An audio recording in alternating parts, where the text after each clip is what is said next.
जिंदगी में सब कुछ हासिल करने की इच्छा किसकी नहीं होती? सबसे आगे रहने की इच्छा किसकी नहीं होती? पैसे कौन नहीं कमाना चाहता? नाम किसको अच्छा नहीं लगता? लेकिन आज मैं चाहता हूँ आपका नाम सबसे लास्ट में हो, उस लिस्ट में जिस लिस्ट का नाम है हार मानने वाले लोग। अगर आज मैं 100 बंदों को कहूँ कि कल से सुबह 4 बजे उठना है और वो 100 के 100 बंदे अभी एग्री भी हो जाएं, तो कल सुबह पता है क्या होगा? 100 में से सिर्फ 80 बंदे उठेंगे। परसों क्या होगा? 80 में से सिर्फ 50 लोग ही उठेंगे। तीसरे दिन क्या होगा? 50 में से सिर्फ 20 लोग ही उठेंगे। चौथे दिन 10 उठेंगे। पांचवें दिन 5 उठेंगे। छठे दिन 2 उठेंगे। लेकिन 100 में से जो आखिरी बंदा है, जो उस लिस्ट का 1% है, वो उस काम को नहीं छोड़ेगा। जो टारगेट उसने अपनी लाइफ में फिक्स किया है, चाहे उसको आईएएस बनना हो, उसको एक सिंगर बनना हो, एक्टर बनना हो, आर्मी ज्वाइन करना हो, डॉक्टर बनना हो, कुछ भी करना हो, वो बंदा उस हार मानने वाली लिस्ट में हमेशा सबसे लास्ट में रहता है। और यही सबसे बड़ा रीजन है कि जिसको दुनिया सबसे लास्ट में समझती है, वो सबसे लास्ट में नहीं होता, बल्कि दुनिया के 1% एक्सेप्शनल लोगों में होता है। और इसी वजह से उसको लाइफ में वो सब मिल जाता है जो उन 99% लोगों के पास नहीं होता। जिस टारगेट को पाने के लिए 99% लोग ख्वाब देखा करते हैं ना, सेम उसी टारगेट को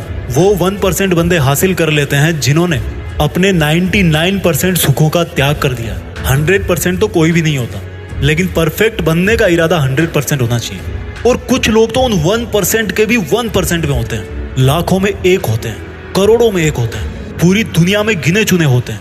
लेकिन उनकी शुरुआत है ना, वो उसी लिस्ट से होती है जो मैंने आपको शुरू में बताई थी। जिंदगी में कुछ भी छोड़ने की हिम्मत कर लेना, लेकिन मेरे दोस्त, हिम्मत छोड़ने की हिम्मत मत करना। जिंदगी में किसी भी हार को गले लगा लेना, लेकिन हिम्मत हारने की हार को कभी गले मत लगाना। अगर आपको दुनिया के 1% लोगों में आना है, तो उस माइंड सेट से बाहर निकलना पड़ेगा जिसमें आपके आसपास के 99% लोग फंसे हुए हैं। वो 99% लोग यही सोचते हैं कि जो काम आप कर रहे हो उससे कोई फर्क नहीं पड़ता।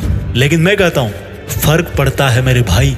जो पत्थर नदी में गिरता है ना, वो 1 महीने में चिकना नहीं होता, कई साल लगते हैं। लेकिन आप तो यार इंसान हो, इंसानों में सक्सेस की चिकनार तो उसी दिन से आना शुरू हो जाती है जिस दिन वो उस हार मानने वाले लोगों की लिस्ट में सबसे नीचे आ जाता है, जिद्दी होकर बैठ जाता है कि करना है तो बस यही करना है, चाहे हासिल कर पाऊं या ना कर पाऊं, वो बात की बात है। अभी की बात सिर्फ इतनी है कि जिस काम में मैं इतने दिन से लगा हुआ हूँ, जो टारगेट लेकर के मैं बैठा हूँ, उस टारगेट के इरादे को घुटने नहीं टेकने दूंगा। और जिसके इरादे घुटने नहीं टेकता है ना, उन 1% के 1% लोगों के लिए दुनिया बहुत ताली बजाती है। आज से डिसाइड करो कि मुझे देश में अपने नाम के साथ साथ, अपने गांव के नाम के साथ साथ दुनिया में भी देश का नाम और ऊंचा करना है। जय हिंद, वंदे मातरम।